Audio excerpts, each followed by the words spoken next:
Each weekday morning in this missionary school in rural Haiti, the gates open to a stampede of small feet. The kids come in for what will likely be their only substantial meal of the day. A few quietly save a portion, usually for a younger sibling who could not get here. In Haiti, anywhere from 25 to 40% of children suffer chronic malnutrition. Occasionally, an adult like Emma Marisu is invited in. She was taking the first steps to heal her 2-year-old twins, their bodies swollen and emaciated by hunger. Another occasional visitor at these mealtimes is a 79-year-old social entrepreneur from Minnesota who is responsible for the food on these tables. Oh, fantastic. Richard Proudfit's Kids Against Hunger will deliver 40 million meals this year, and he hopes 80 million next year in 38 countries. The ABC of good learning is a good meal, he says.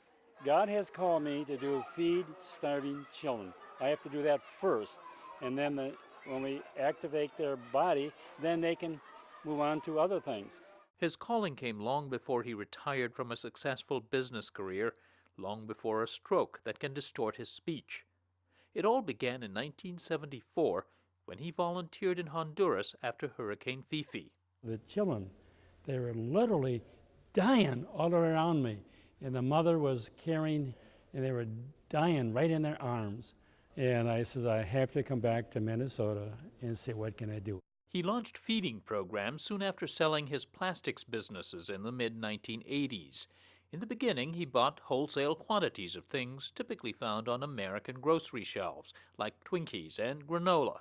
I took 15 tons of food to India, and my kids were throwing up at me because it was too powerful. They were coming from zero way up. So when I met with Cargills, they said, calm it down, and it will accept the children all the world. So finding the right diet took a lot of trial and error. It took 3 years, 3 years. 3 years working with food companies to hit the formula that satisfies all religious dictates and nutritional needs around the world. Each meal has 52% protein from soy, 6 vegetables, and 21 minerals and vitamins, all mixed with rice, the world's most widely accepted staple.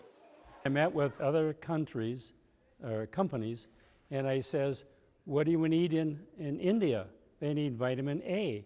I went to Philippines, they need magnesium, calcium, and coppers. And then I went to Honduras, they need folic acid. I says, wait a minute, I can't have a menu of every country. I said, throw it all in. Say rise. It's not just the food, but the design of the entire program that is key to its success. I'm Dawn Dresser, and I'm the Director of Outreach here. Getting the food to hungry children begins in places like Calvary Lutheran Church in suburban Minneapolis, where people gather for so-called packaging events. Do we have any kids in here that are under 2nd grade? If we do, we need them to go over to child care. Anyone 2nd grade on up can volunteer. We started out with a goal of 500,000 meals. We've bypassed that, and our new goal is 1 million meals. So, and because we're doing 1 million meals, it also had changed the price per meal. So we're down to 13 cents a meal. First thing we're going to do is put in some of the vegetable. Put a full scoop of this in there.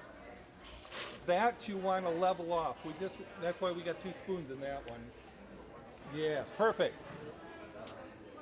The rice waits last. All right. Full heaping Like scoop that? on that. No more. Like this? Yep, you got it. An assembly line rhythm quickly sets in, methodically mixing, measuring, sealing, and packaging meals in small bags and cartons. It's church basement, not warehouse scale. Because I could just see those kids, well, my kids and those kids.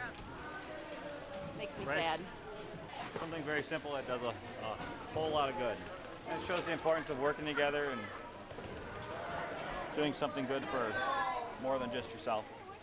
It feels good when you can pack food for people who never get to have any every day, and people like us that we take food for granted. Like the packaging, funding is small scale. Most contributions are from volunteers and the church community. This church already doubled its annual goal. Now Pastor Steve Dornbush is confident they'll raise the $130,000 for 1 million meals.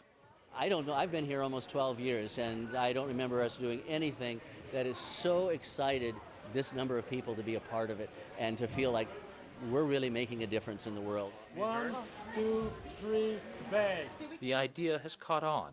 Today, Kids Against Hunger has helped 30 church groups and clubs like the Kiwanis set up satellite locations in 18 states. They've attracted some 80,000 volunteers. Michael Lloyd, who runs its day-to-day affairs, says Kids Against Hunger's role is as a logistical link between good intentions here and hungry children there. We provide them all the support, how much ingredients to order, for how many meals they want to package, what equipment they need, and so on. So we help them distribute the food also. We have connections in over 40 countries, and if they're looking for an outlet for their food, an NGO to distribute it through, we tried to help them with that service as well. Kids Against Hunger has also established connections with the U.S. military, so international shipping costs, often a major expense, are minimized. On this day, the Coast Guard vessel Tampa, on patrol in the Caribbean, delivered a load in the Haitian capital, Port-au-Prince. It's been fantastic what you guys are doing, really. Well, it's very rewarding with my crew. This is something they like, something they can see, actually see, the good happening. Right. These meals were destined to help kids at the church center, like Emma Marisu's twins. Okay. At age 2, each child weighs barely 20 pounds, about half of what they should be. It will take weeks to restore them to health with steady nutrition. But many children who've been on the Kids Against Hunger meals show marked improvement quickly. Adam and Amber White, who run the feeding program here, point to 3-year-old Geraldine. Within 10 days, she's gained 5 pounds in weight, and as you can tell, she's still malnourished, but, a few days ago, she didn't have a smile on her face, and now she does. The smile, like progress on malnutrition in Haiti, is slow to come. Fantastic. But that doesn't dampen Richard Proudfit's optimism that he'll soon reach every hungry child. Optimism expressed with biblical zeal and fable. It's my passion of going to my Nineveh, okay? I have to go there.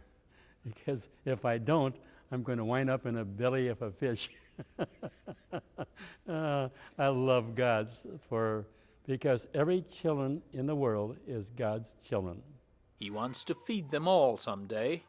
More likely, he'll make next year's goal to double the number of meals delivered by Kids Against Hunger.